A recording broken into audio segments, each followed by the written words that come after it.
సొసైటీలో ఈ డివైడ్ చూస్తుంటే కురుక్షేత్ర యుద్ధం అనాలా లేదా dark side game of Thrones అనాలా అర్థం కాని పరిస్థితులు. ఇండస్ట్రీలో విభీషణుడి మాట వినని రావణులు ఉన్నారు. ఈ స్టోరీలో అన్ని యాంగిల్స్ ఉన్నాయి, కానీ ఒక్క యాంగిల్ తప్ప, అదే లవ్ జిహాద్. సెప్టెంబర్ 1st వీక్ ఇంటర్నెట్ లో ఒక పోస్టర్ వైరల్ గా మారింది. పోలీసుల్ని, మూవీ ఇండస్ట్రీని సవాల్ చేస్తూ ఐబొమ్మ నుండి. ఆ రోజే డిసైడ్ అయ్యారు ఐబొమ్మకు ఒక ఎండ్ కార్డ్ వేయాలని పోలీసులు. కానీ ఆ టైంలో ఐబొమ్మని ఆపరేట్ చేసేది ఎవరో తెలీదు, నెట్వర్క్ ఎంత పెద్దదో తెలీదు, ఐబొమ్మ వెనకాల ఎవరున్నారో కూడా తెలీదు. కంప్లీట్ గా క్లూలెస్. అన్ని ప్రశ్నలే. But the search begins. పోలీసులు ఏ కంచెని వదలలేదు, ఏ చిన్న దారిని కూడా ఇగ్నోర్ చేయలేదు. కట్ చేస్తే నవంబర్ 14న 65 వెబ్సైట్లు 21,000 మూవీలను స్ట్రీమ్ చేసిన ఐబొమ్మ కింగ్ పిన్ రవిని కనిపెట్టారు. పెద్ద సస్పెన్స్ విడిపోయినట్టయింది. ఇండస్ట్రీ పెద్దలు, పోలీస్ పెద్దలు అందరూ ఒక దగ్గరికి వచ్చారు. ఇండస్ట్రీ వాళ్ళు పోలీసులను అభినందించిన తీరును మనందరం ప్రెస్ లో చూసాం. ఇన్వెస్టిగేషన్ లో భాగంగా పోలీసులు మీడియాతో రవి గురించి కొన్ని ఇంట్రెస్టింగ్ ఫ్యాక్ట్స్ షేర్ చేసుకున్నారు. అవేంటో చూద్దాం. రవి ఒక కెరేబియన్ సిటిజన్. అతను దగ్గర 20 కోట్లు సంపాదించాడు. చాలా దేశాలు తిరిగేస్తున్నాడు అండ్ మరికొన్ని దేశాలు ఆయన లిస్ట్ లో ఉన్నాయి. బెట్టింగ్ యాప్స్ ప్రమోట్ చేసి ఇన్కమ్ జనరేట్ చేశాడు. యూజర్ డేటా అంతా అమ్మేశాడు. కేవలం 2024లోనే రవి ఇండస్ట్రీకి చేసిన నష్టం 3,700 కోట్లు. ఇంకేముంది, అన్ని ఆధారాలతో దొరికిపోయాడు రవి. చట్టం తన పని తను చేసుకుంటూ పోతుంది అన్న టైంలో ఊహించని ట్విస్ట్.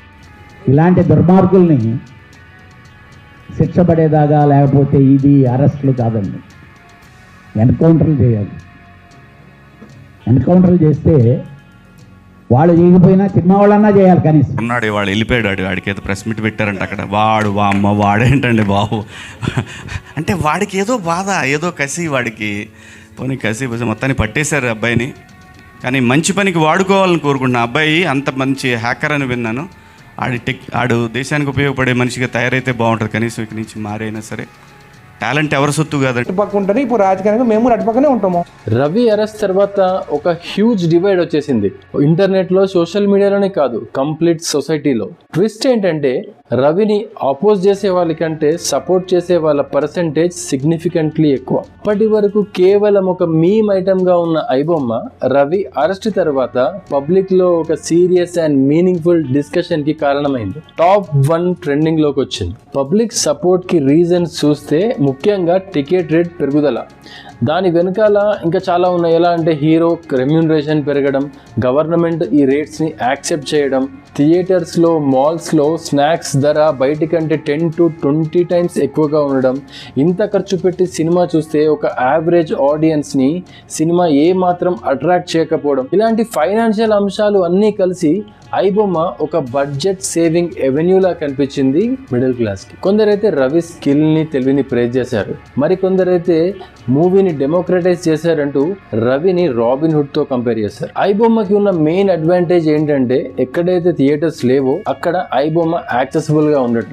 మూవీ ఇండస్ట్రీకి వ్యతిరేకంగా ఐబొమ్మకి పబ్లిక్ లో ఇంత సపోర్ట్ వస్తుంటే మాస్ హీరోస్ అండ్ వాళ్ళ ఫ్యాన్స్ అసోసియేషన్స్ ఈ అంశం మీద సైలెంట్ గా ఉండడం ఆశ్చర్యాన్ని కలిగిస్తుంది. కానీ ఇదే సమయంలో మనం ఖచ్చితంగా కన్సిడర్ చేయాల్సిన నెగిటివ్ ఆర్గ్యుమెంట్స్ కూడా ఉన్నాయి.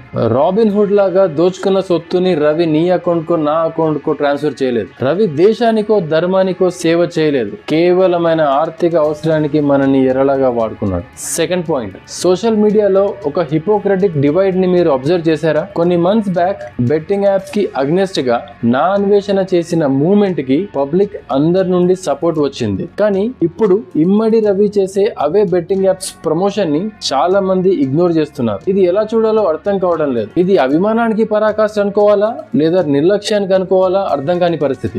సోషల్ మీడియా ట్రెండ్ అలాంటిది.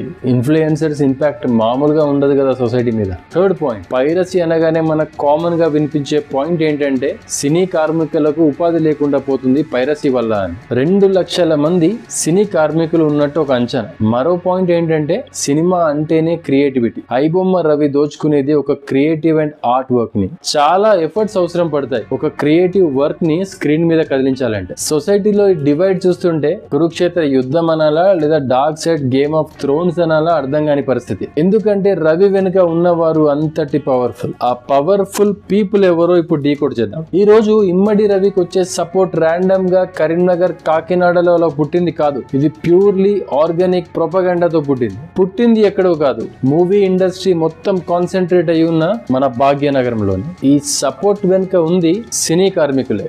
ఎస్, నా పర్సెప్షన్ ప్రకారం అయితే ఇక్కడ నుండే వీరి నుండే పుట్టింది ఈ సపోర్ట్. అదే ఇండస్ట్రీలో పనిచేస్తూ అలా ఎవరైనా చేయగలరా అనే ఆలోచన రావచ్చు, కానీ పైకి కనిపించేంత అందంగా ప్రామిసింగ్ గా ఉండవు వీరి జీవితాలు. వీరికి రావాల్సిన డైలీ కూలీ కూడా అంత ఈజీగా రాదు. ప్రొడ్యూసర్ మూడ్ బాగుండాలి, అది ఎప్పుడు బాగుంటుందో తెలియదు. తమకు వచ్చే పైసల గురించి కాస్త ధైర్యం చేసి అడిగినా ఆ పూటకు వస్తాయేమో, కానీ నెక్స్ట్ డే ఇంకా పని ఉండదు. వీళ్ళ జీవితాలకు జీతాలకు ఎలాంటి గ్యారంటీ లేదు. రేపు పరిస్థితులు మారతాయని ఆశతో ఈ రోజు పనికి వెళ్తారు. రీసెంట్ గా జరిగిన జూనియర్ ఆర్టిస్ట్ సమ్మె అండ్ వాళ్ళు లైఫ్ లీడ్ చేసే విధానం ఎలా ఉంటుందో న్యూస్ లో చూసి మనం చాలా వరకు గ్రహించగలిగినాం. వీళ్లకు ఐబొమ్మ రవిని చూస్తే పొట్టోడిని పొడుగోడు కొడితే పొడుగోడిని పోతురాజు కొడతాడు అన్నట్టు అనిపించింది. ఇక్కడ జరిగిన చర్చ రిప్పుల్ ఎఫెక్ట్ లాగా ఊరూరు వ్యాపించింది. ఫిలిం ఇండస్ట్రీ వల్ల లేదా ఫిలిం ఇండస్ట్రీలో ఉన్న ఈక్వేషన్స్ వల్ల నష్టపోయిన వాళ్ళందరూ ఒక తాటికి చేర్చింది ఈ చర్చ. ఇదే ఇమ్మడి రవిని ఒక రాబిన్ హుడ్ ని చేసింది, ఒక దేవుణ్ణి చేసింది. ఇప్పుడు అనిపిస్తుంది 2014లో మనం తెలంగాణ సాధించుకోకపోయి ఉంటే ఇండస్ట్రీ మొత్తం ఇక్కడే ఉన్నా మన ఇన్ఫ్లుయెన్స్ మాత్రం సున్నానే ఉండేది. ఈ సపోర్ట్ ఎక్కడ దాకా వెళ్ళిందంటే కొందరు అడ్వకేట్స్ ఫ్రీగా రవి తరఫున వాదించడానికి కూడా రెడీ అయ్యారు. ఇదంతా విన్నాక కొందరు రాజులు కౌరవుల మీద శత్రుత్వంతో పాండవులతో కలిసి జరిపిన కురుక్షేత్రం లాగా లేదా? కానీ ఇమ్మడి రవి ధర్మరాజు కాదు. సో సింపుల్ గా ఇండస్ట్రీలో విభీషణుడి మాట వినని రావణులు ఉన్నారు. అందుకే ఇంటి గుట్టు ఇంటి పరువు రెండూ పోయినాయి. కానీ ఈ రవి రాముడు కాదు. ఈ స్టోరీలో అన్ని కమ్యూనిటీస్ ఉన్నాయి, ఫుల్ సొసైటీ ఉంది, అన్ని యాంగిల్స్ ఉన్నాయి, కానీ ఒక్క యాంగిల్ తప్ప, అదే లవ్ జిహాద్. అదేంటి కొత్తగా లవ్ జిహాద్ అనుకుంటున్నారా? అది కూడా రేపో మాపో వస్తుంది. ఎందుకంటే రవి భార్య ఒక ముస్లిం అండ్ తానే పోలీసులకు ఇన్ఫర్మేషన్ లీక్ చేసిందని ఒక టాక్. ఇక ఈ టాపిక్ కూడా కంక్లూడ్ చేసే టైం వచ్చింది. Fortunate bottom of the pyramid industry leaders ఈ కోట్ ని గుర్తుంచుకోండి. ఇండస్ట్రీ లీడర్సే కాదు, లీడింగ్ యాక్టర్స్ కూడా ఇండస్ట్రీలో వాళ్ళ రెమ్యూనరేషన్ కంటే పనిచేసే సినీ కార్మికుల సర్వైవల్ ఎంతో ఇంపార్టెంట్ అని గుర్తించండి. మీ కళని మీ క్రియేటివిటీని పట్టాలెక్కించేది వాళ్ళే అని గుర్తుపెట్టుకోండి. ఇది ఇలానే ఉంటే పైరసీ ఈ రోజు రవితో మొదలైంది కాదు, రవితో ఎండ్ అయ్యేది కాదు. ఈ ఇమ్మడి పోతే మరో గుమ్మడి. పాసిబుల్ అయినంత వరకు కొత్త వారికి థియేటర్స్ అండ్ ఎవెన్యూస్ ఓపెన్ చేసి ఉంచండి. ఆర్ట్ అండ్ క్రియేటివిటీని పరిమితం చేయకండి. ఎందుకంటే మేము కూడా కొందరి లెన్స్ నుంచే ఈ ప్రపంచాన్ని చూడాలి అనుకుంటలేము. అండ్ పబ్లిక్ గా మనం తెలుసుకోవాల్సింది ఏంటంటే ఈ రవి హీరో కాదు, రాబిన్ హుడ్ కాదు, దేవుడు అంతకంటే కాదు, ఒక అవకాశవాది మాత్రమే. ధర్మం కోసమో దేశం కోసమో మన దేశ సిటిజన్షిప్ ని వదిలేసి కరేబియన్ సిటిజన్షిప్ తీసుకోలేదు. జస్ట్ సెల్ఫిష్ అంతే. మీరు ఇచ్చే సపోర్ట్ నథింగ్ టు హిమ్. అది అసలు ఆయనకు వాల్యూనే చేయదు. మీరు ఒకవేళ ఇండస్ట్రీ వల్ల నష్టపోయిన వర్గంలో ఉంటే ఆనందపడకండి. ఐబొమ్మ అనేది పెద్ద షాక్ ఏం కాదు ఇండస్ట్రీకి. వాళ్ళు ఎప్పటి నుంచో డీల్ చేసుకుంటూ వస్తున్నారు. దీంతో మూవీని డెమోక్రటైజ్ చేశాడు అనే అపోహ వద్దు. రవి కొత్త వాళ్లకు అవకాశం ఇచ్చి సినిమా ఏం తీయలేదు, ఉన్న డిమాండ్ ని క్యాష్ చేసుకున్నాడు అంతే. రవి మారిపోయి ఈ దేశానికి సేవ చేయాలని కొందరు కోరుకుంటున్నారు, కానీ అవసరం లేదు. ఎందుకంటే కొందరు రవులు ఇక్కడ అవకాశాలు రావని సముద్రం దాటేసి వెళ్లిపోయినారు. మరి కొందరు రవులు ఉదయించడానికి వేచి చూస్తున్నారు అదే సముద్ర గర్భంలో ఒక మంచి సహాయంతో మొదలయ్యే రోజు కోసం. కొంచెం పెద్ద టాపికే, డీటెయిల్ గా చెప్పడం అవసరం అనిపించింది చెప్పాను. మీకు నచ్చినట్టయితే please subscribe to my channel, share my video, like the video. Thank you.